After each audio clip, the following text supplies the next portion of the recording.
Hi, this is Keith Singer. Welcome to our next installment of Making a Difference. We have a special guest in studio with us who is making an enormous difference in the lives of underprivileged children.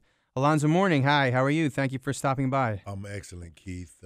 Thank you for having me. My pleasure. Let me give you the proper introduction, though, for those of you who don't know Alonzo Mourning. He's a 7-time NBA All-Star, an NBA champion with the Miami Heat, a gold medalist for the USA in the 2000 Olympics, but more importantly, he's the founder of the Mourning Family Foundation, which supports Honey Shine, a mentoring program that empowers young girls to shine as women, and the Overtown Youth Center, a program designed to deliver enrichment services that foster hope and promote lifelong learning and success for inner-city youth and citizens.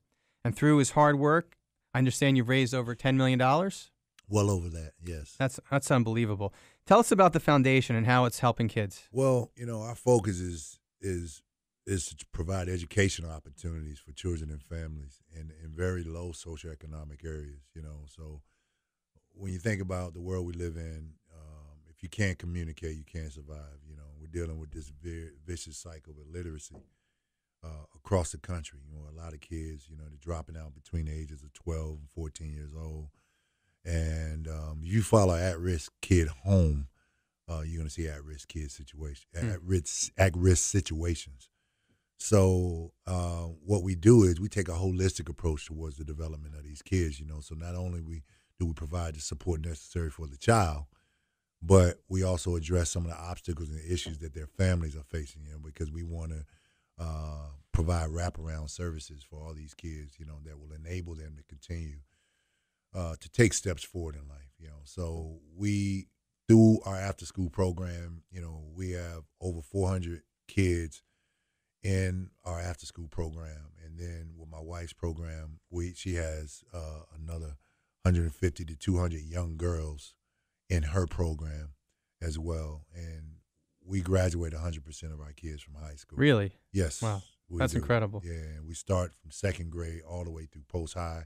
We follow them to the age of 25, and 90% of our kids go to college. What do you think the odds would have been otherwise? Well, considering the communities that we're in, where the average income per family is about $15,000 to $20,000 per family, and we have about a little over 50% graduation rate in those communities, then a lot of these kids fall victims to the streets. So if we're not that strong voice of influence in their lives and providing support there, many of them kind of fall victim to the community that they're in. And it's kind of unfortunate, but I got to where I am today, and I'm sure I can speak for you and everybody else in this room. We got to where we are today because of a relationship, correct, a strong support in our lives, whether it be from parents, coaches, teachers, what have you. But there was that strong voice of influence that helped us make the decisions that we made. And unfortunately, 90% of our kids in our program come from single-parent homes. There isn't that consistent, strong voice of influence, So what we try to do is fill that void. We identify all the obstacles that negate a child from walking through the doors of a school to walking across the stage with a diploma in their hand. And the reason why we keep preaching education, because, obviously, without them understanding the importance of knowledge, then there's no way that they can wrap their arms around a reality of a positive future. It's really great that our community has you. And Thank I know you. For 15 summers you produced a week-long fundraising event called Zoe's Summer Groove. Yep. And I went to those. I had a lot of fun. This year, for the first time, you're doing Zoe's Winter Groove. Yes. So tell our listeners about the upcoming events. Well, you know what? The reason why I transitioned it is because for those 15 years, it was a staple in the community, and people obviously look forward to being there. We had people where it built a lot of momentum around the country, where people were flying in and participating in the groove with all the festivities. South Florida, I call it the antidote for depression. I really do, because of the weather. When you get off that plane, it's exactly, that it's feeling. Like, wow, I'm in a tropical environment, and I tell you, while it's cold everywhere else around the country, we wanted to create an atmosphere where it's a destination for people, and the Groove has always been a multicultural event. It's something for everybody in the family to enjoy. So we want to start small this year We have 3 events. We went from doing the Groove, we had 5 different events. Now we're going to have 3 events, and we're going to grow it.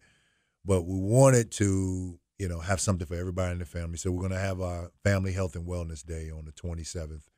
Our 5K run walk is sponsored by Foot Locker there, and I'm excited about that because I sit on the President's Council for Sports, Fitness, and Nutrition, National Council.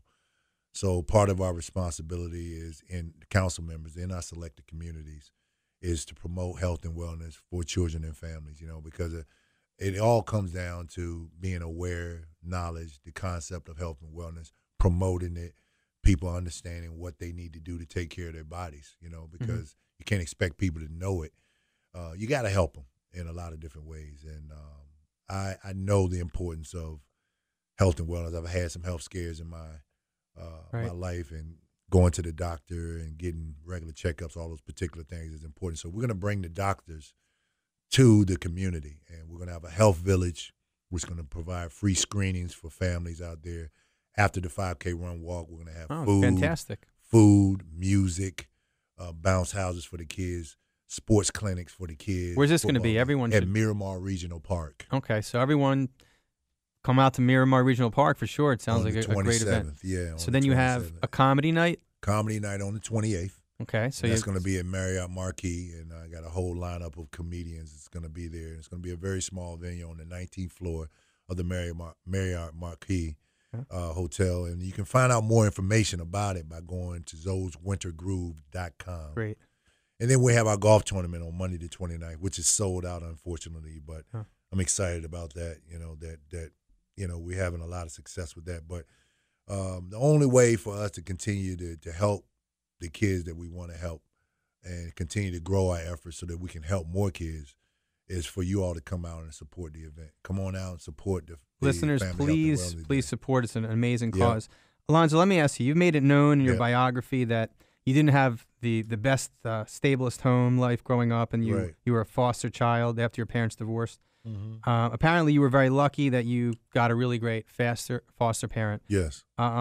And I read that 50% of foster children are homeless by age 18. Yes. Is that one of the reasons why you've chosen to be so passionate about this cause? Well, the reason that I'm passionate about the work that we, when I say we, my staff, my family, do in the community, is because none of what I've accomplished in life, I did it alone. I did it because of some relationship that I had with somebody. And I know I speak for a lot of people, that, the path that we take in our lives, it's not a lonely path, and to get to where we want to go in life, we have to have some connection to somebody else, and there's a lot of kids out there that don't have that support. And whether it be education, whether it be athletics and what have you, all those particular things, the successes and accomplishment, the corporate world, all of those things won't happen for you unless you have, again, that support for you. So through education, that has opened up a lot of doors and opportunities for me and my wife. And we realized that. So when we came here to South Florida in 1995, so we've been here for almost 20 years, we recognized that young people weren't being educated. So we wanted that to be our focus and staple. And again, that is what we hang our hats on, our outcomes, and graduating our kids from high school and sending them off to college and exploring higher learning. And the long and short of it is this: creating positive, contributing citizens. Yeah, that helps everybody. Yes. I read that you live by the mantra, to whom is given, much will be required. Amen to that. Who taught you to live like that? Well, actually, my foster mom, Fanny Threet, she extremely angelic woman. She taught me the importance of faith. She taught me so many different qualities of understanding how to be a man. But also she taught me the importance of giving back. She was a very giving woman, right? And I saw that in her. And a lot of people took advantage of her over the years, and it was unfortunate. But she always gave regardless, And she always said, listen, God blesses us specifically for us to bless other people. He didn't bless us for us to hoard the blessings to ourselves. He blesses us for a reason, to use it to help others, So that's where it all started. you have three kids. How are you teaching them to share your values of giving? Exposure. Yeah. That's the main component of it all. You know, our kids we can't grow without exposure. We as a people can't grow. So as much as we expose ourselves to, the more we're able to grow. So learn by watching you do. Oh, yeah. Do what For I sure. do. For sure. So was the NBA your first job? No? No, my first job was, first of all, I had my own grass cutting business. Did you? Wow. And I had about 7 yards that I cut, and I was getting $10 a yard back then, which is pretty good. Yeah, that's really good. You know, so I was providing a little pocket change. And then also, I worked at a car dealership. Oh, I used to okay. wash cars, prep cars. I was the prep guy. So you bought a car, you sent it back there, I Right. washed it, put the little smell good in the car, and put the paper in the bottom of the foot mats, and I drove the car. That's where I learned how to drive, at a car dealership. That's interesting. I never Yeah. knew that. So what was your first charitable donation? Do you remember? My time, you know, Right. just being involved in the church when I was younger. Right. I mean, all that stuff was Right. charity. Sure. Feeding the homeless, and hmm just getting involved. Did you volunteer in the community. when you were younger? Oh yeah, I mean, it was all a part of it. That's sure. that's unbelievable. Well, I want to urge our listeners that you too can make a difference in the lives of those less fortunate than you by supporting the Morning Family Foundation. You know, I coach my clients how to grow their wealth, and one of the best ways to grow your wealth is to give charity. Don't you agree? Yeah, obviously, you know, you give and then you receive. The more you give, Yeah. the more you get. Yeah. So there's one of the best causes. Help our local community. Support the Morning Family Foundation. Thank you. Come out to the Family Wellness Groove on the 27th. Zoe's Comedy Groove on the 28th.